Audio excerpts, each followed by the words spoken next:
Hi everyone, Valerie and I are taking our summer break. So this week I've raided the vault and picked another favourite to revisit. And this week's choice is Sex and the City. Now, never has there been a better example of why world building is so important. Fans of Sex and the City love to live vicariously through Carrie Bradshaw, so it's no surprise that the audiences gave this film a 70% positive rating on Rotten Tomatoes. However, film critics gave it 50%, and Valerie and I tend to agree with that score. What do we see that the fans don't? Well, the critics who aren't immersed in Carrie's world don't understand what this movie is about. And this includes me. I am not a Sex and the City fan, and I really struggled with this movie. Now, sooner or later, no matter which publishing model you choose, you'll need to be able to explain what your story is about in a way that is short and compelling. When you publish traditionally, you'll need a one-sentence pitch and a 300-word plot summary. As indie authors, we need a one-sentence pitch and a good back cover blurb. And it took Valerie 11 years to discover how to boil down an 80,000 plus word manuscript into something that grabs readers' attention. But now you can learn it in less than an hour. She's just released the Hook Formula course, and this course is a works every time method for describing your book in a way that captivates readers and makes them beg for more. You'll find it at learn.storynerd.ca. So have a look at it and join us as we discuss Sex and the City.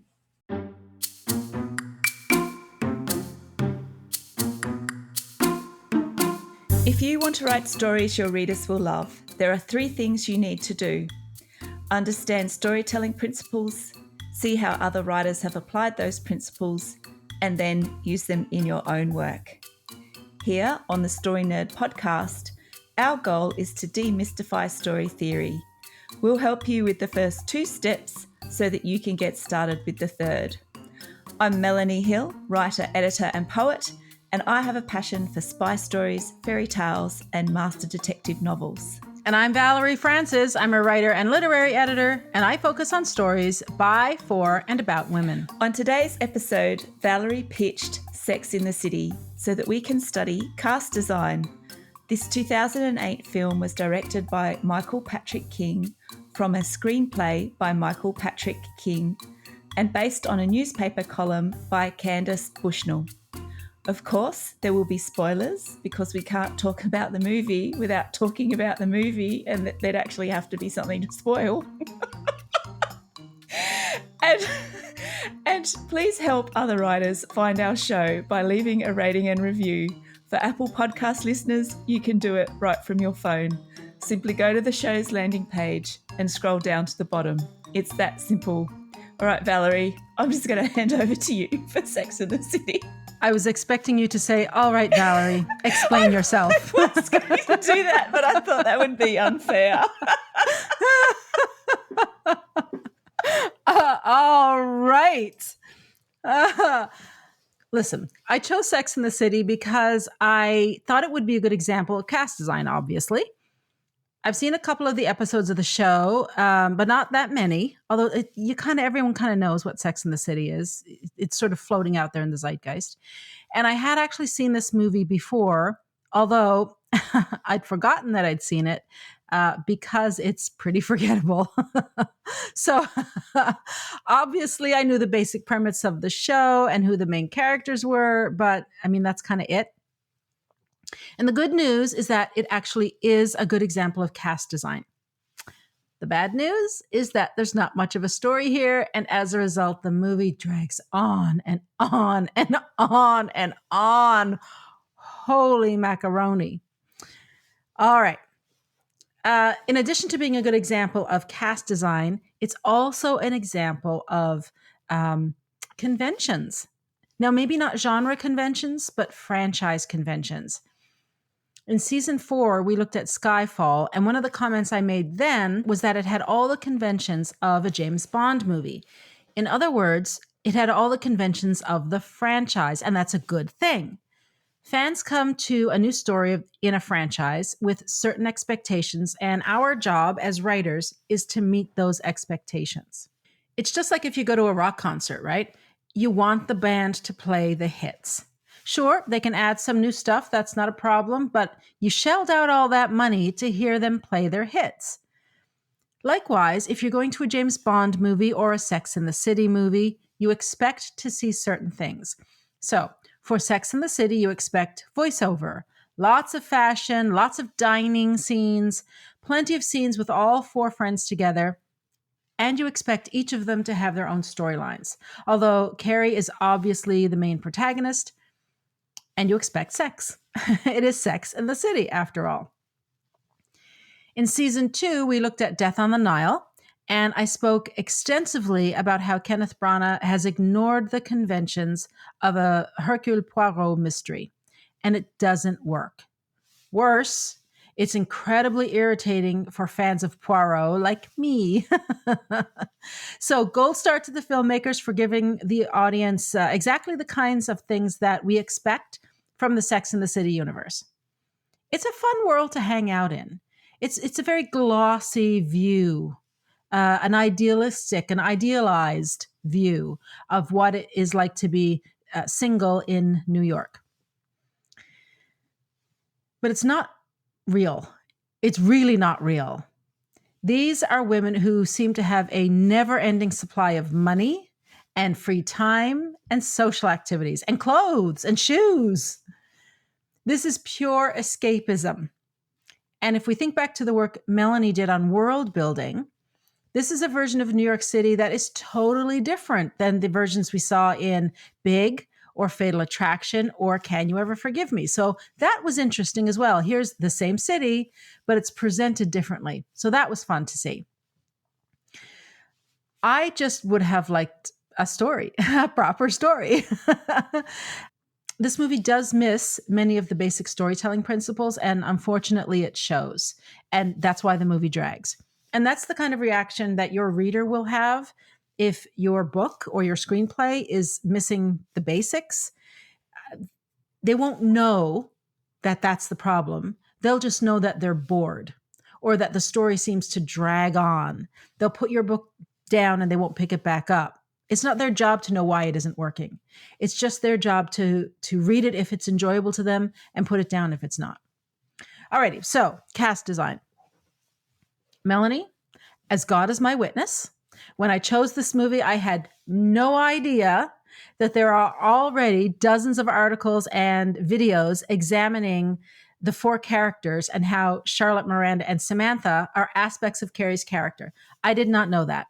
The only reason I know about it now is because my daughter told me, and she is a fan of the show. It is a really interesting rabbit hole to go down, though. So if you're interested in this kind of thing, I recommend doing a little Google search and checking out some of the many excellent resources out there. People have really thought about this and done a lot of work on it. My favorite take on it is that Charlotte, Miranda, and Samantha are not real, and that none of the Sex and the City events are real. Instead, their characters and, the whole lifestyle, in fact, is just a figment of Carrie's imagination, and that her column is actually fictional. And these are the characters that she has created to help her work through the real issues that she's having. That's a fun take on it. And I think if you watch it through that lens, it now suddenly becomes a lot more interesting. Now, whether that was the writer's intention or not, it's neither here nor there. There is still no denying that Charlotte, Miranda, and Samantha represent aspects of Carrie's character. And as such, they're bringing out different aspects of her. Now, I can't say that Carrie is a dimensional character because she is not. I think she's pretty flat. She is not particularly deep or conflicted. That's not what the Sex and the City franchise is about. It's not. Now, it's easy to jump to the conclusion then that the protagonists in lighter fare stories are flat and they don't have dimension. That's false.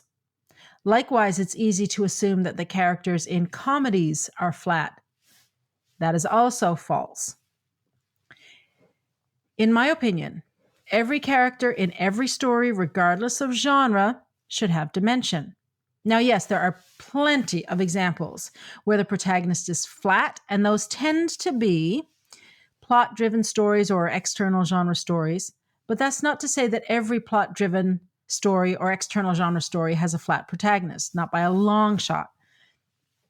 In fact, I have a hypothesis, and here it is, because I love to float my hypotheses. In the past, characters like Ian Fleming's version of James Bond worked because Fleming was writing in a different time to a different audience who were living in a very different world. You and I are writing in 2023. The world is bonkers. We've just dealt with COVID, and many of us are still trying to pull away from that period. Globally, we're searching for meaning, and millions of people are intentionally changing how they live so that they can spend less time in the rat race and more time with the people they love, and more time doing the things that are important to them. And of course, there's AI, which is really messing with our heads. It is very difficult to know what's real and what isn't. Who do we trust? Who don't we trust? Now, the stories that generative AI are producing right now, they're not great. But they're getting better every single day because unlike most of us, they're actually writing. Do you call it writing every day? I mean, those machines are whirring all the time. Most writers I talk to struggle to find some time to write. They struggle to find an hour in their busy day to write. And they might only write 2 or 3 hours for the whole week, if that. Not only does a computer work faster than us, it learns faster than us, it can spend 24/7 cranking out this stuff, right?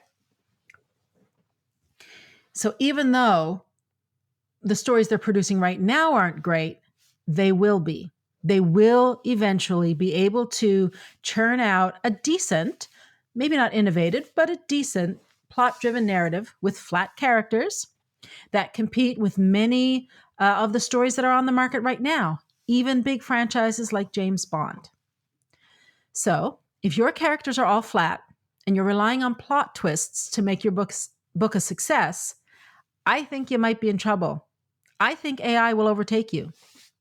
However, the other side of that coin, the opportunity here is that because AI will never, ever, ever be able to write complex or dimensional characters, if we do, then we have the advantage.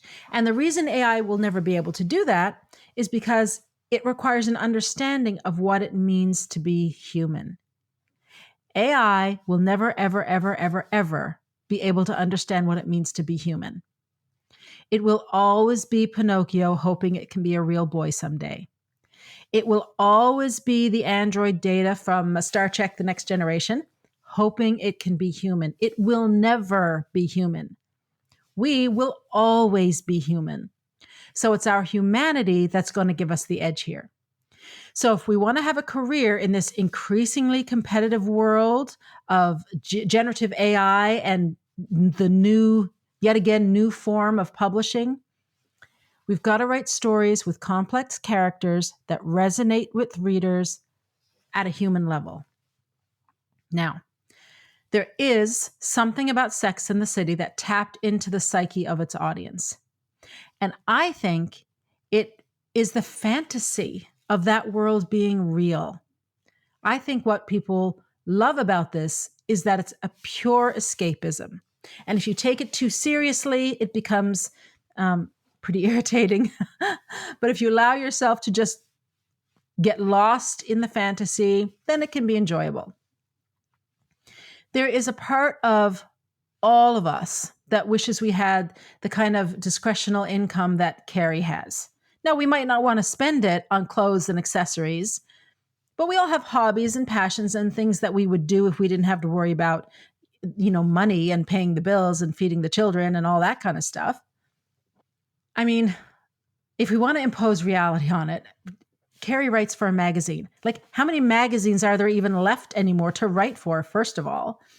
And for the people who are writing, they're mostly freelancers. And with that one column, they are likely not earning the multi-millions of dollars every year that they would need in order to afford that kind of apartment in that part of Manhattan wearing that level of designer clothes. Right? That's just not how it works. I wish it was, but it is not. It's like the TV show Castle, right? Richard Castle, the character, is an extremely wealthy crime writer whose life is more like a rock star's than a writer's. Yet, he never seems to be writing. It's fantasy. It's the kind of life we wish a writer had. I guess there are some, right? I mean, J.K. Rowling is a billionaire, but even her life is not that. I bet you if we could be a fly on the wall of her office, we would see her at a desk working 8 hours a day. More time doing that and less time hobnobbing with the rich and famous. That kind of life that Carrie lives as a writer is not what most of us are experiencing down here in the trenches, slogging away at our desks, trying to launch our careers. However, it is what we aspire to. All right, so let's go back to the four characters now. And really, whether Charlotte, Miranda, and Samantha are real or not, the conversations that Carrie has with them really is the externalization of her inner thoughts. So Charlotte is emotional, she's romantic, she represents the heart. Both Charlotte and Carrie believe in true love and happily ever after in the very traditional sense, in the contemporary romance novel sense. Carrie's whole object of desire in this movie is to marry big. That's it. Miranda is intellectual. She's rational. She represents the head. Miranda is the independent feminist side of Carrie, and she's the one who tells Carrie not to sell her apartment because if anything goes wrong in the relationship to Big, Carrie will be the one who suffers financially. She'll have nowhere to live. And you know what? Miranda's right. Carrie does end up with nowhere to live, and she has to buy back her old apartment at a much higher price. All because she wanted the fairy tale, and fairy tales are not real. Samantha is confident. She's sexy. She represents the libido. Women have been repressed sexually since the dawn of time, but Samantha is an expression of feminine sexuality that is not in any way repressed. She doesn't put her needs second to that of a man's. She is not there to merely please a man. She's there to please herself. And that's the whole reason she breaks up with Smith. She says outright that she is not the kind of woman who sits at home waiting for her man to return. And the one time she does it, she gets pretty angry. And while she does love him, she acknowledges that she loves herself more. Now, women are trained, we are socially conditioned to be selfless, to put everybody else's needs ahead of our own. In fact, if we do put our needs ahead of our husband's needs, we are shamed. We are seen as not good wives. We are seen as selfish. When Big doesn't show up for the wedding, it's Samantha who stays behind to handle things. Now, why is this? Because Carrie doesn't need her libido at that moment. Her heart is broken, so she needs Charlotte to help her with that. She also needs her head, her intellect, that's Miranda, to help her figure out what to do in that situation. In the shock of being jilted, Carrie's sex drive is gone. In that moment, it is not present at all, and that's why the writers have Samantha be the one to stay behind. That, plus she's independent and strong, but also compassionate. Now we have Big, of course, he represents society, but not just any society. It's the rich white man society. It's the social status that Carrie aspires to. It's when she's in a relationship with him, in her opinion, that she has arrived. Now they keep breaking up, but they keep getting back together because Carrie needs to be part of that world, that rich, high society, upper crust, elite world. And that's what all this fashion is about, and all this, $300-400 purses. I don't know anyone with a $300 or $400 purse. If I had one, I'd be afraid to use it. It just rains here all the time. The thing would be ruined. Now, there's a scene somewhere in the TV show. It's not in this movie, but it's in the TV show. And Big is describing Carrie's friends. And he says that Charlotte is the brunette, Miranda's the redhead, and Samantha is the one who's trouble. And isn't that the way that the establishment sees a liberated woman? As trouble. Now, this is not new. This has been in stories time and time again. This idea of having a protagonist with 2, 3, 4 supporting cast members who represent aspects of her. In fact, that's what The Wizard of Oz does. It really does. The Woodman, the Tin Woodman, is Dorothy's emotional self. That's the part of her who longs to go home.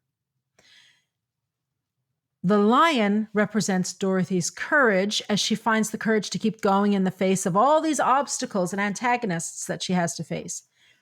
And the scarecrow represents Dorothy's intellect as she thinks through the situation, as she strategizes and ultimately realizes that she has always had the ability to return home. So, all of this to say that the cast design in Sex and the City isn't unique, not by a long shot. But it works every single time. So it's a great model for how cast design works. However, please remember to give your protagonist dimension. And dimension, as Robert McKee defines it, is a set of conflicting traits. You probably want 3 to 5 sets of conflicting traits for a full-length novel. Probably more than that if you're planning on writing a series. Whew, okay. Melanie, I think that's it for me this week. What do you have to say about conflict or lack thereof? Well, I've actually, taken the opportunity, I think, this week to look at the problems and how to fix a lack of conflict. Because I haven't really covered off on that this season. So, I'm trying to make something good out of a movie that wasn't a great example of conflict. And when I compare Sex and the City to The Gentleman last week, and we talked about there's a flatness of characters across the movies, I think, but the difference in terms of interest in the first viewing between the two movies was like poles apart. So I think The Gentleman, because it had so much conflict, even if it had flat stereotypical characters, was far more interesting to watch than compared to Sex and the City, where there was no conflict, and I found it very difficult to watch. In fact, I even took the iPad into the kitchen with me and baked some brownies while I was watching it the first time, and I don't think I missed very much. But anyway, right. But it's a really good to contrast those two movies. Melanie? Yeah. I have to admit, I was cooking supper when I watched it. See, it didn't hold either of our attention enough to think. No. It was the kind of movie I started watching it and I thought, oh, I can get the dinner on while this is on. I'm fine. And that's what I thought too. I thought, oh, I don't think once I got a sense of what was happening or what, it didn't hold my interest enough for me to go, oh, I can't miss a minute or I won't be able to follow the story. I'm pretty sure I can guess what's going to happen. So there wasn't any tension in it either because there was no conflict and there was no anticipation of what was to come because I think we pretty much knew exactly what was going to happen at the end. So I'm glad it wasn't just me. No conflict perhaps, but gorgeous clothes, tons of shoes, lots of great dinner scenes. Yes. Well, I've because it's an older movie now, and I still remember the first time in the tabloid magazines and stuff seeing, like, I think it was a bit of a scoop to see a picture of Carrie in that Vivienne Westwood wedding dress. And I remember at the time thinking, that is one of the most unflattering wedding dresses I've seen in a long time. Like, I did not think that, and now I understand the context of why that was, but I thought of all the things that they could have put that character in, that was not a very flattering or nice wedding dress for her. But now, and that thing in her hair, like the bird. It was the green bird. It was awful. But anyway, I am not a fashionista by any stretch. Yes, I could understand enough about how she got to that point of wearing that dress after I saw the movie. So, mystery solved, I suppose. All right, on to the conflict.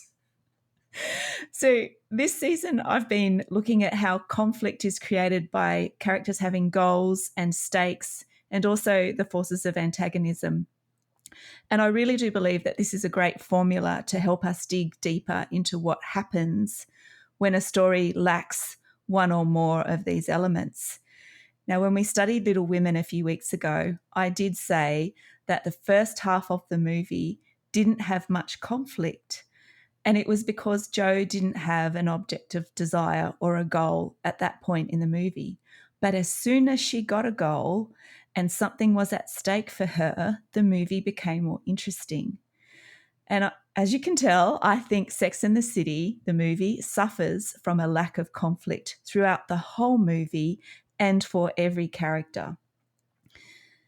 Now, if there aren't any goals for characters, and then there's nothing for the characters to strive for, and then I really do believe that there's nothing for the reader then to care about or the viewer to care about. So let's just quickly look at the 4 goals for each character. So for Carrie, the main character, our protagonist, she wants to marry Big. Now, he proposes and Carrie gets carried away. He gets nervous and then they don't marry. So that is over, I think, in the first third of the movie. So what does Carrie then want after her public humiliation? And I don't know. I couldn't really work it out with any real certainty or with any confidence that she really wanted anything other than to go home. And then there was Charlotte. So I'm going to break down her wants in the vignette type of scenes that she had. So first of all, she didn't want to get sick in Mexico, and then she got sick and she poops her pants. So I look then at what are the consequences of that? Well, nothing really other than Carrie laughs for the first time in a couple of weeks. Then Charlotte shifts because she is pregnant again and she has longed for a baby for a long time. Now, the biggest dilemma for Charlotte at that point is whether she can continue running or not during the pregnancy. Now, okay, that's resolved pretty quickly. She also may have some internal conflict or conflicting opinions when she sees Big at the end of the movie, but then she goes into labour, which is not really a decision because when you're in labour, that's it, you're having the baby. All right, then there's Miranda. So she is really unhappy with Steve. She's quite stressed and busy. And then he admits to her that he has a one-night stand with someone and Miranda and Steve break up. I don't get a sense at any point in time, apart from towards the end, that Miranda wanted to get back with Steve or wanted to bring the family together. And then I thought Miranda's biggest conflict in the movie was the thought of having to admit to Carrie that she was probably the cause of Big's cold feet. And then that was only relevant for about 3 or 4 scenes in the movie. So again, there's not many needs or wants or goals for the characters. And then there's Samantha. And she's unhappy with her life in LA and the lack of sex with Smith because of his work. Now, what she wants is more sex, but she doesn't really get it in the movie at all. And I don't think it's really that compelling.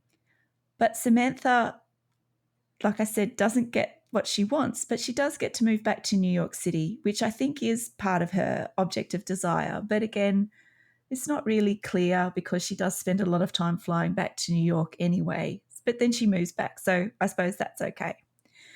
So on the whole, I think the goals and the wants are blah. There are no significant stakes because none of the women really have anything to lose or anything of value to lose if they don't get what they want. And like I said, even Miranda doesn't seem to want to reunite her family until Carrie kind of makes her or gets her to see things in a slightly different light. Now, the problem without a big enough want to carry a whole story is that it results in the characters walking around and bumping into random problems or problems that are short-lived and not part of the story as a whole, which really means there is no story conflict. And without a clearly defined or enduring goal for the story, it is difficult to put obstacles in the way for the characters to overcome. The protagonist's goals or their wants are also really essential to the core conflict of the story, because this is what needs to be resolved one way or the other by the end of the movie. And the core conflict has to be solid for the story to be interesting. Now, this season, as I've mentioned, I'm looking at conflict as a complex blend of wants and needs, stakes, antagonism, and the protagonist's inner struggle. And I've already identified that Carrie doesn't have a solid or enduring want or need in this movie. So, like I said, again, that there's not much then at stake. So I just want to quickly touch on how we work out what's at stake. Well, if we ask what will happen to Carrie if she does get or doesn't get her want, then we suddenly understand what's at stake. So what happens to Carrie when the wedding is called off? Well, she's humiliated, she's heartbroken, she's single, and she's 40. Oh, what a travesty. How bad is that? Yes, that is indeed unpleasant, but her life hasn't ended. Carrie has sold her apartment, but her fabulous executive assistant then arranges for her to buy it back for more than she sold it for. And that's all good, but Carrie is not homeless or has any threat of being homeless. Nor is she in any financial distress. She still has a job, she still has her friends. And this leads me to highlight another issue with conflict, is that the obstacles that are placed in front of Carrie are very weak and easy to overcome, or the story writers have made them easy to overcome. You could make more of some of those obstacles, I think, if you wanted to, but they don't. They just have her step over that hurdle very easily. Now, another example of weak obstacles in this story is when Miranda finally tells Carrie about what she said to Big the night before the wedding. And then Carrie stops speaking to Miranda for a few days, but Miranda rocks up in a taxi in the rain and all is pretty much forgiven. That, and I get it, they're friends, and of course you want your friends around, and of course you want to forgive them. But again, in terms of obstacles, in terms of things that really wrench at Carrie's heart or their friendship, it was very easy to overcome that. And I think that that was a mistake, to make that as easy as it was to get over or to patch things up. The other point I'd like to make when I was watching this in terms of conflict is that Carrie doesn't have a want or a need after the wedding. There is nothing that motivates her, and there is no cause for us to get behind her and cheer her on with. And there is nothing that really drives the story forward. So with no goal in the middle of the movie, it means that the forces of antagonism can't create any obstacles for her to overcome or resolve on her path to achieving what she really wants or needs. Another conflict problem can also originate from only having one goal.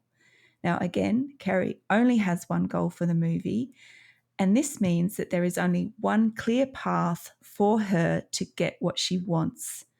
And with such a narrow goal and no other viable marriage offers or the sniff of romance anywhere else, there is no tension.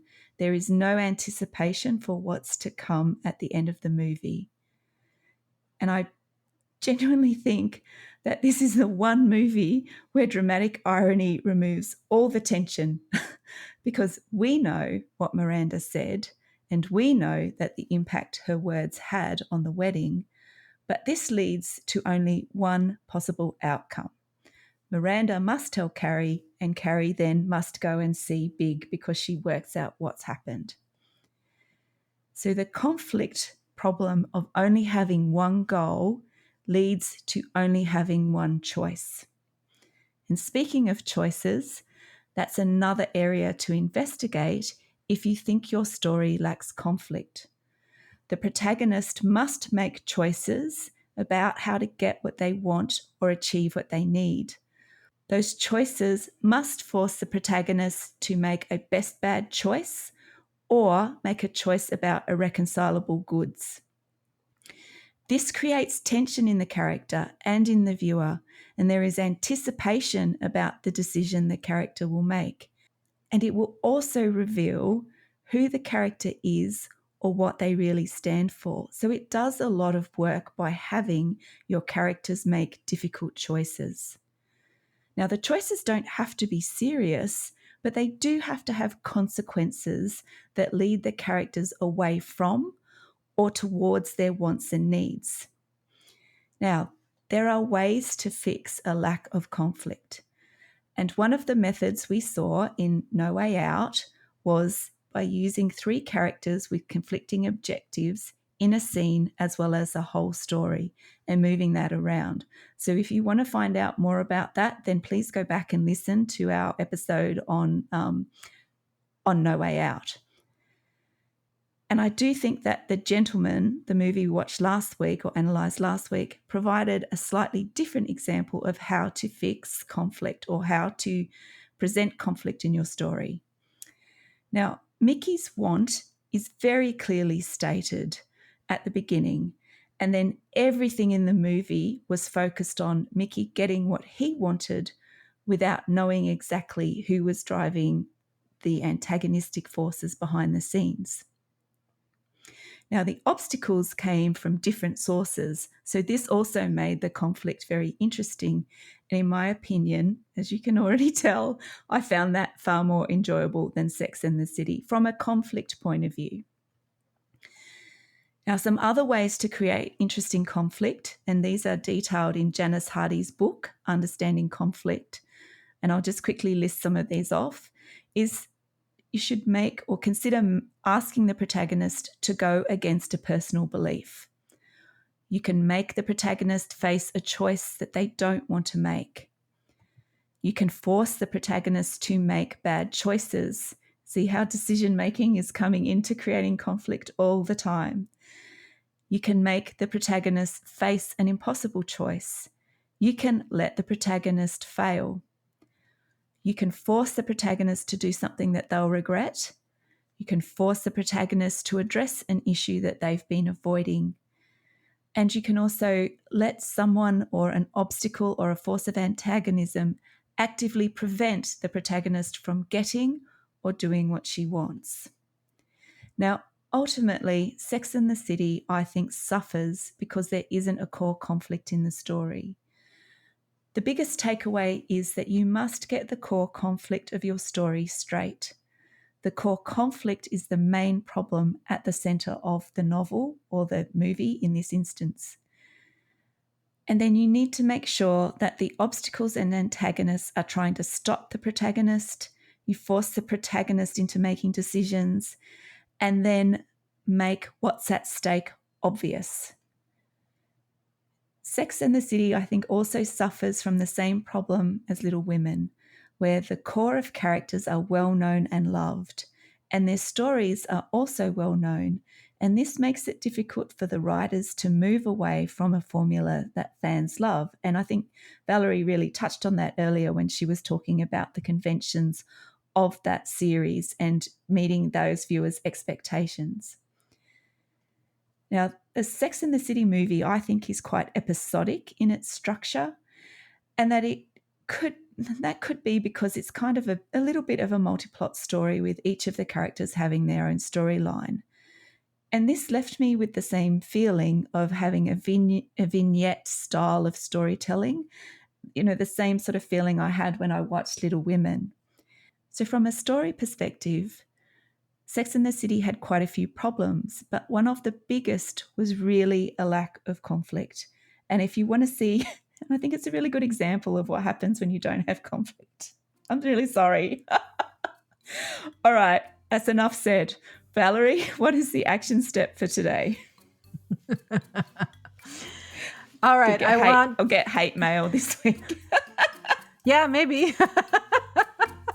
All part and parcel of the job.